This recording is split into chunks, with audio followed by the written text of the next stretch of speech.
বলছেন চলতে হবে আমার হুকুম। দুনিয়াতে কার হুকুম? হুকুম মেনে নেবে আমার, তরিকা মানবে বিশ্ব নবী রাসূলুল্লাহ। কুল আতিউল্লাহ ওয়ার রাসূল ফাইন তাওয়াল্লাউ ফাইন্নাল্লাহা লা ইউহিব্বুল কাফিরিন। কোরআন শরীফের পারা নাম্বার 3, সূরার নাম সূরা আল ইমরান, আয়াত নাম্বার 32। একবার বাম দিকের পৃষ্ঠার উপর থেকে 3টে লাইন পরে রব্বে জুল জালাল শুরু করেন, কুল হাবিব আপনি বলে দেন, আমার বান্দাদেরকে শুনিয়ে দেন, হুকুম মেনে নেবে আমি আল্লাহ, তরিকা মানবে হাবিবুল্লাহ। জোরে বলবেন সুবহানাল্লাহ। নারে তাকবীর।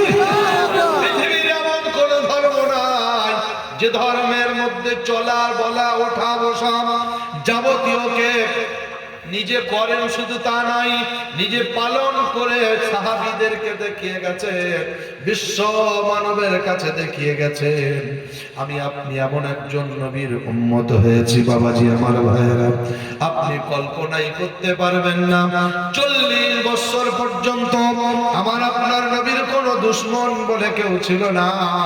যতদিন আল্লাহর নবী আব্দুল্লাহর বেটা নামে পরিচিত ছিল ততদিন কোনো দুশমন ছিল না। বেঈমানরা লাকাব দিল আলামিন, বেঈমানরা লাকাব দিল আলামিন, কাফেররা লাকাব দিল সাদিক, সত্যবাদী, আমানতদার। জোরে বলেন সুবহানাল্লাহ। যেদিন থেকে আল্লাহ বললেন মুহাম্মাদুর রাসূলুল্লাহ, সেদিন থেকে চাচা দুশমন হয়েছে, ভাই দুশমন হয়েছে, পাড়া প্রতিবেশী দুশমন হয়েছে। হ্যাঁ না না? যেদিন থেকে আল্লাহর নবী নবুয়ত পেয়েছেন সেদিন থেকে দুশমন তার দুশমনি শুরু হয়ে গেছে, চারিদিকে দুশমন এসে ভরে গেছে। আজ মুসলমান এরা সব জায়গায় তালমি দিয়ে চলছে। হ্যাঁ না না? এজন্য আল্লাহ রাব্বুল আলামিন জানিয়ে দেন, আমি আল্লাহর শরণ যখন দুনিয়াতে থাকবে না, পৃথিবীতে অন্য মানুষের শরণ করে যাবে, তাদের জিকির হবে।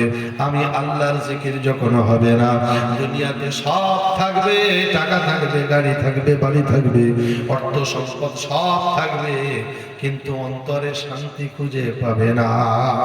মুসলমান আজকের বুকে হাত দিয়ে একবার বিশ্লেষণ করে বলুন তো, যে জায়গায় যাই শান্তি নাই, মসজিদে গেলে মাল জুমার দিনে ঘুমায়। হ্যাঁ না না?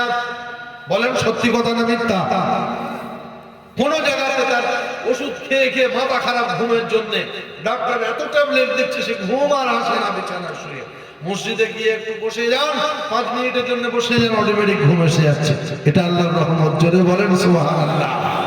তো আল্লাহ পাক বলছেন, বান্দা যখন আমার বান্দা আমার হবে, অন্তরেতে অটোমেটিক শান্তি আমি আল্লাহ পৌঁছে যাবে। জোরে বলেন। বললে হুজুর এমন ঢালা হলে হবে না, দলিল দিতে হবে, নইলে আমরা মানছি না। ওয়ানুনাজ্জিলু মিনাল কুরআনি মা হুয়া শিফাউ ওয়া রাহমাতুল লিল মুমিনিন ওয়া লা ইয়াজিদুদ যালিমিনা ইল্লা খাসারা। কোরআন পাকের পারা নাম্বার 15, সূরার নাম সূরা বনী ইসরাঈল, আয়াত নাম্বার 82, 82 নাম্বার আয়াত।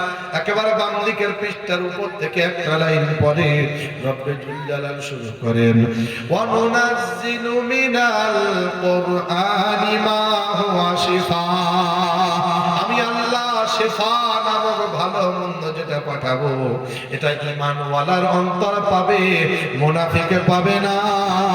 আর বেঈমানদের জন্য কোনো পাওনা আমি আল্লাহ লিখি না। জোরে বলেন সুবহানাল্লাহ। বললে হুজুর পরিষ্কার হলো না। আল্লাহ বলছেন পরিষ্কার আমি বলতে পারি, হুয়াল্লাযী আনজালাস সাকিনাতা ফি কুলুবিল মুমিনিন। কোরআন পাকের পারা নাম্বার 26, সূরার নাম সূরা ফাতাহ, আয়াত নাম্বার 4। একবার আল্লাহ পরিষ্কার করে শুরু করেন, হুয়াল্লাযী আনজালাস সাকিনাতা। আমি আল্লাহ সাকিনা ঘৃণা নামক রহমত যেটা পাঠাবো, ঈমানওয়ালার অন্তর পাবে, বসে বসে শান্তি পাবে, ঈমানওয়ালা ছাড়া হবে না।